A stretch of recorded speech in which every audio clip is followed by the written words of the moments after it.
Good morning students, मैं आनंद मेरे साथ के सामने फिर प्रस्तुत हूँ कक्षा 7 के लिए, जो कि हम सेकंड चैप्टर पढ़ रहे हैं पार्ट 2 वर्ण विचार। वर्ण विचार में जैसा कि हम लोग जान चुके थे, वर्ण किसे कहते हैं, वर्णमाला किसे कहते हैं, वर्णों के भेद अभी हम जानेंगे।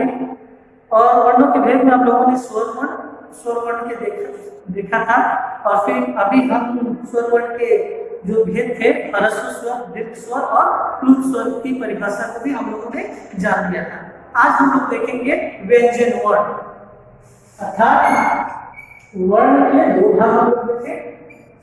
पहला था स्वर वर्ण और आज हम लोग देखेंगे व्यंजन वर्ण। व्यंजन वर्ण बच्चों ध्यान देंगे कि स्वर वर्ण में हम लोगों ने देखा था कि स्वर वर्ण स्वतंत्र रूप में होते हैं, और यहाँ पर हम देखेंगे व्यंजन वर्ण क्या होंगे, अस्वतंत्र होंगे और स्वतंत्र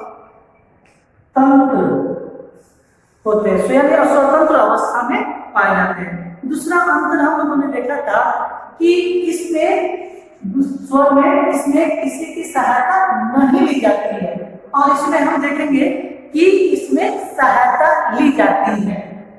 दूसरा जो था सहायता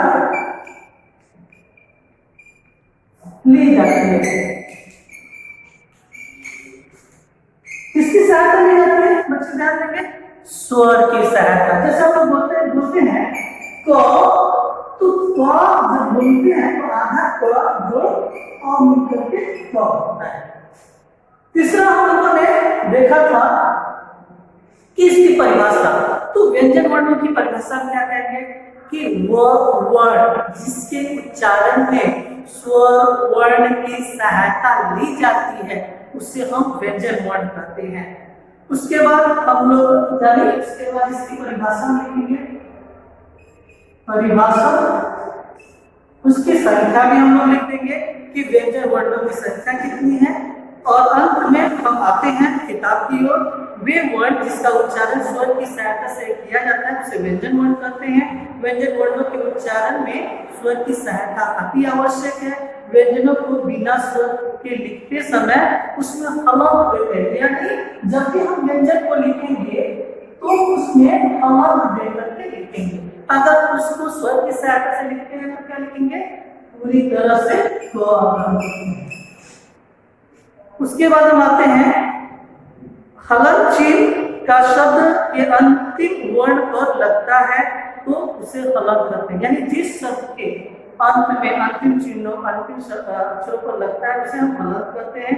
हिंदी वर्णमाला में व्यंजन वर्णों की संख्या 33 है, यानी संख्या 14 में बताया था, इसकी संख्या कितना है 33।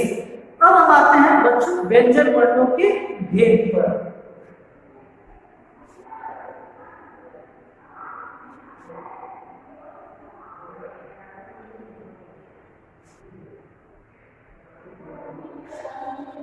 व्यंजन वर्ण, तो व्यंजन वर्णों को कितने भागों में बांटा गया है हम जानेंगे, 3 भागों में। पहला स्पर्श व्यंजन, स्पर्श व्यंजन। दूसरा जो है अंतस्थ व्यंजन,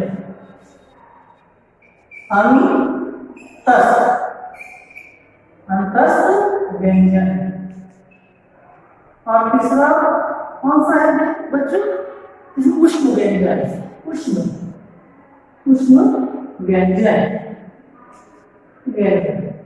बच्चों ये परिभाषा जानने से पहले सबसे पहले इनके शब्दों पर ध्यान देंगे। स्पर्श क्या होता है, छूना।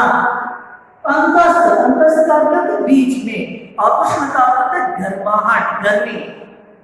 अब हम आते हैं इसकी परिभाषा की ओर, जो कि आपके किताब में भी दी गई है। जिन व्यंजनों के उच्चारण में, यानी जिसका हम लोग उच्चारण करते हैं, हवा मुंह के किसी भाग को स्पर्श करती है, यानी कोई भी शब्दों को जब हम अक्षरों को जब हम उच्चारण करते हैं, व्यंजनों को उच्चारण करते हैं, तो मुंह के हर एक भागों से स्पर्श करेंगे, और ध्वनि श्वास वायु से थोड़ा टकरा कर निकलती है।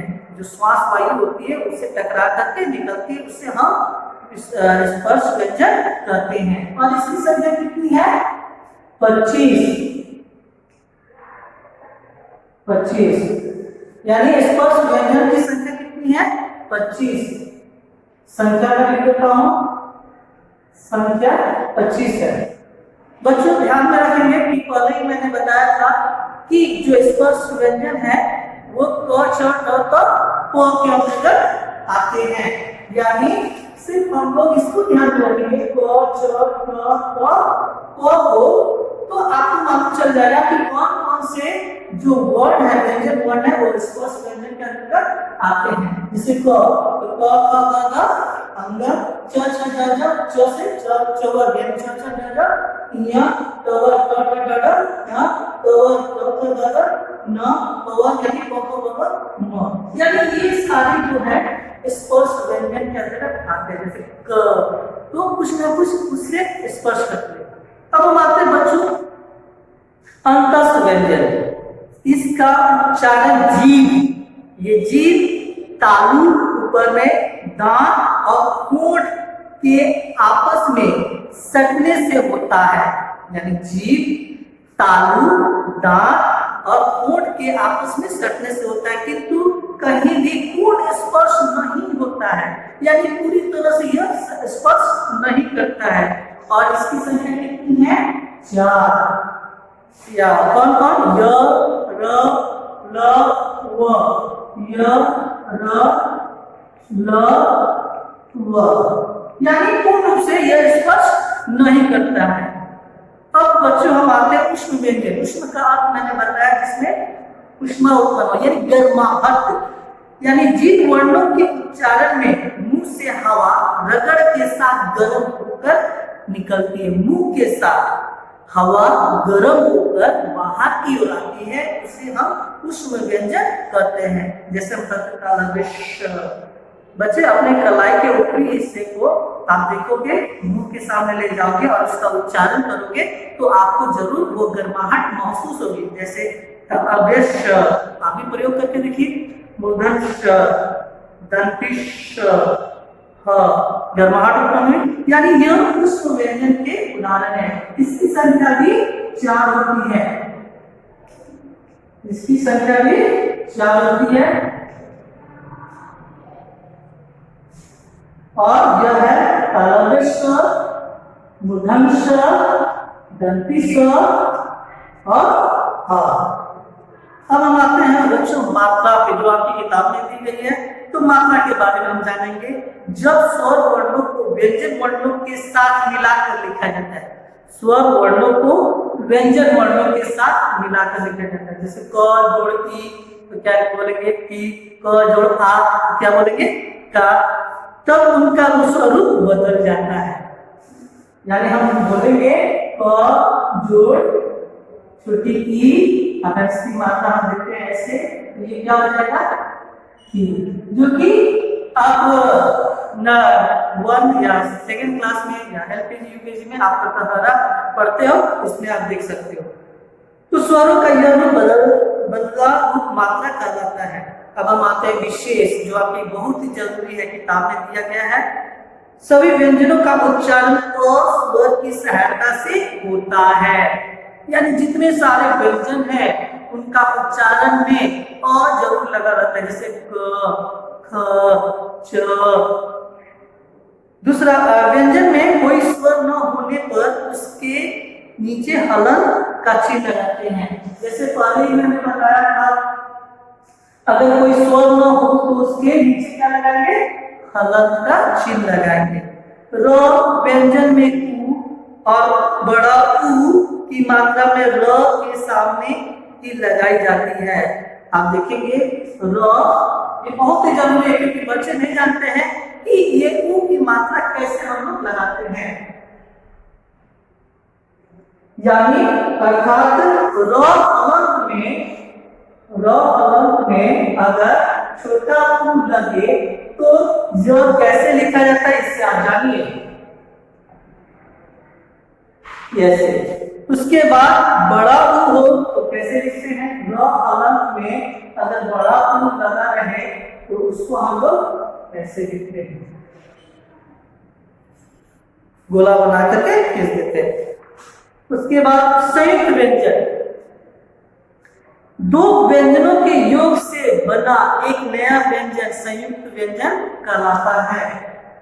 संयुक्त व्यंजन बच्चे इस चीज को हमेशा कॉपी में भी नोट करते रहोगे।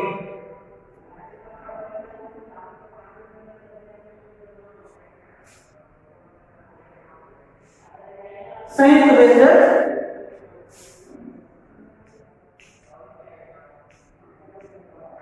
संयुक्त व्यंजन तो दो व्यंजनों के योग से बना एक नया व्यंजन संयुक्त व्यंजन कहलाता है। बच्चे ध्यान में रखेंगे, संयुक्त व्यंजन के बारे में हम लोग को पिछले भाग में मैंने पढ़ा था, आप लोगों ने भी पढ़ा था कि छ त्र ज्ञ स्र ये संयुक्त व्यंजन के एक अच्छा उदाहरण है। छ त्र ज्ञ और स्र ये जो है संयुक्त व्यंजन है, अर्थात इसमें कुछ व्यंजन जो होते हैं वो जुड़े होते हैं। जैसे क को लिखने के लिए हम लिखते हैं क हलन जोड़ स हलन जोड़ अ, यानी ये पूरी तरह से छ बन जाता है। उसके बाद ज त्र देखेंगे तो हलन जोड़ र हलन जोड़ अ से मिलकर के त्र बनता है। और उसके बाद ज्ञ देखेंगे यानी ज हलन जोड़ य जोड़ अ मिलकर के ज्ञ होता है। और अंत में स है तो तालन में स हलन जोड़ र हलन जोड़ अ मिलकर के स होता है। बच्चे आप ध्यान रखें, पिछले किताबों को अगर देखोगे तो कहीं कहीं और न होने पर, अगर और नहीं होता है तो यहाँ पर आप देखोगे हलंत होगा। इसका अर्थ हुआ कि यह आधा छ हुआ, यानी क हलंत जो स यानी कहते छ बनता है। लेकिन यहाँ पर आपको ऐसा ध्यान देना है कि यहाँ पर हलंत नहीं है, तो यहाँ पर पूरी तरह से छ है, यानी अ का प्रयोग कर रहा है, इसलिए यहाँ पर अ लिखा है। अब एक और देखेंगे हम लोग द्वित्व व्यंजन। द्वित्व एक ही प्रकार के दो व्यंजनों का आपस में जुड़ना द्वित्व व्यंजन कहलाता है। तो एक ही प्रकार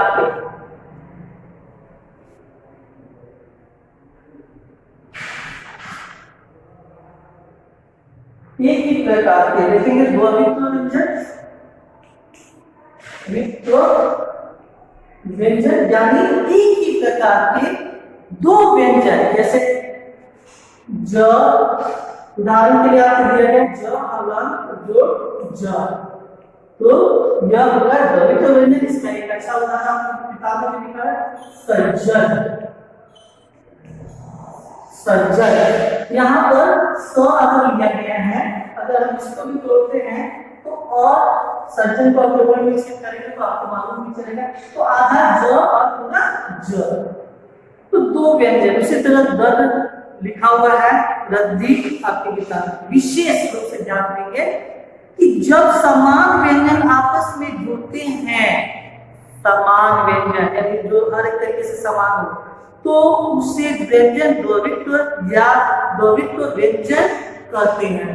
या तो व्यंजन को द्वित्व या द्वित्व व्यंजन कहते हैं। उसी को पलट देते हैं तो उसको बताया जा सकता है।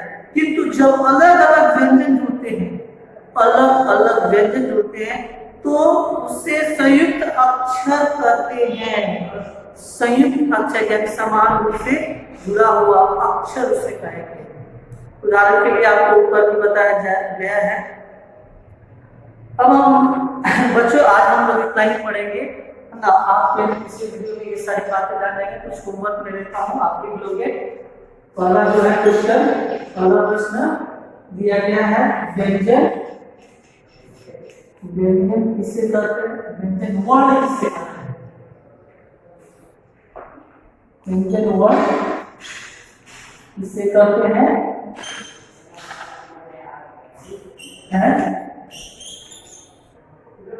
दूसरा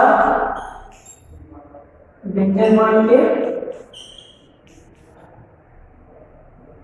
व्यंजन वर्णों के व्यंजन वर्णों के भेदों की परिभाषा लिखें।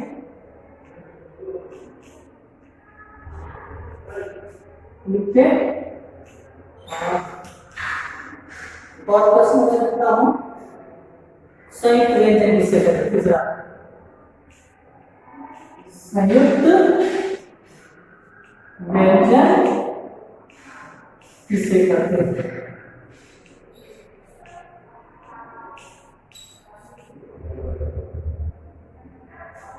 ओके बच्चे, ये प्रश्न आप अपनी कॉपी में बना लोगे, लिख भी लोगे अच्छे ढंग से। और आज के लिए इतना ही। इस चैनल को सब्सक्राइब करना नहीं भूलेंगे और अपने दोस्तों को शेयर करेंगे। तब तक के लिए धन्यवाद।